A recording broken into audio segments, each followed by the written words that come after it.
What is going on, everybody? Welcome back to the channel. Aftersound here, bringing you Splinterlands content every single day. We also stream right here on this channel every Tuesday, Thursday, and Sunday morning, so come by and say hello. All right, on the live stream earlier, got into an interesting discussion with Virus, so shout out to Virus. And it got me thinking about what is like the real foundation of the game, right? Because one of Virus's comments was talking about how land is like this future, the foundation of the future of the game. And I gotta push back on that. I really believe that the foundation of the game, I shouldn't say that, of the project called Splinterlands is the trading card game, at least for now, and even in, the near to mid future. And what I mean by that is this is the game that we've had ever since the beginning, right? It's evolved over time and hopefully is going to evolve and take another step in its evolution when Rebellion comes out by adding, summoner tactics and all that.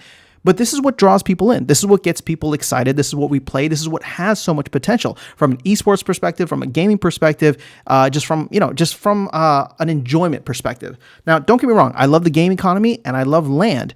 But when I think about land is going to be like its own civilization building type game in and of itself. But when you think about what land is going to do, it's ultimately going to be creating cards for the card game. So it all comes back to the card game, right? We're going to be getting resources. People are going to be building their businesses on land, and that's going to be a game within itself.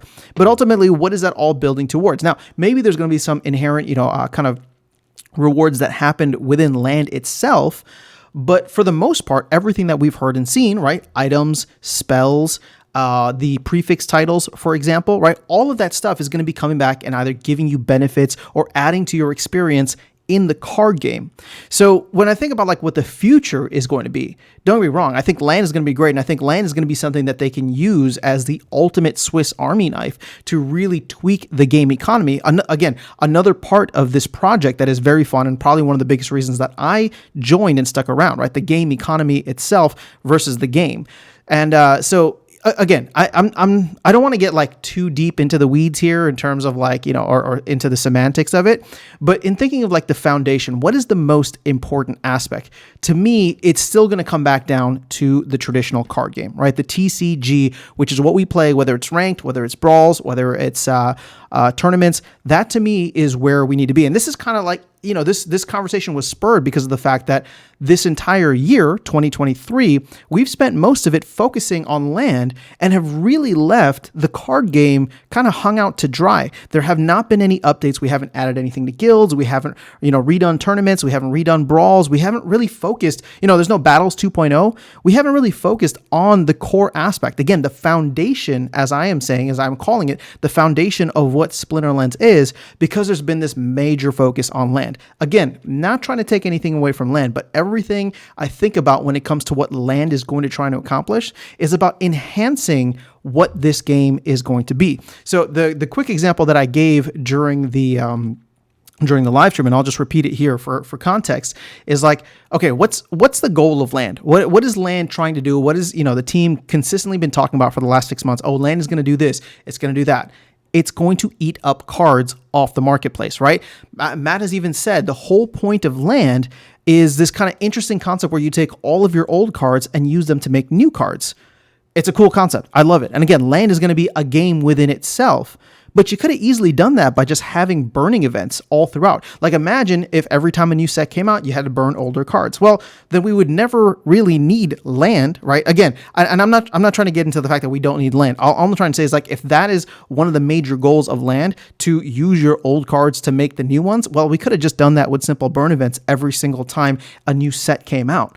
But that's not the main goal of land, right? It is a core part of it, of what they're trying to do with land and use it for, but we didn't really need it, is what I'm trying to get at. So again, all of this is supposed to help the core card game, help the assets that are a major part of the core card game. And again, land is going to be its own thing. It's going to be major. And, I think maybe the argument or the counter argument that Virus or many of you others will put to me is that, well, land is going to be the future foundation of the game.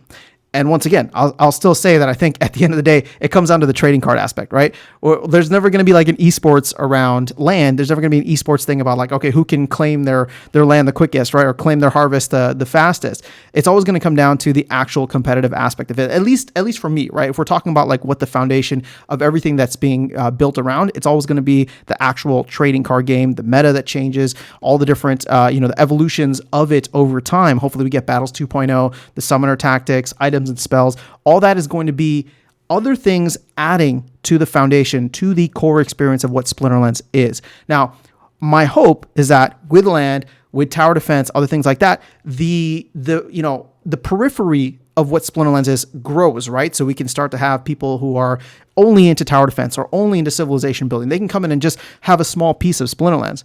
But, at the end of the day, I think it's always going to come back down to this main trading card game. Now, I mentioned tower defense or soul keep, and that really is a wild card because I've been bullish on soul keep. I think that game genre is, strong enough to pull in new players on its own, and that could really take off in its own thing if it were to happen. But, let's keep that out for right now. I'm just talking about the main core, game itself, card game, as well as land. So I'm just going to put this out there to you. There's no right or wrong answers. This is just my opinion, and I thought it'd be fun to kind of get the community's opinion on this, on where you think the true foundation of the Splinterlands project is now and where it'll be in the future. You have my answer. You've heard a little bit. I've tried to, give the other side, but I'd love to hear what you guys think. So let me know your thoughts in the comments below. Otherwise, I'll catch you all in the next video and see you around the game. Take care.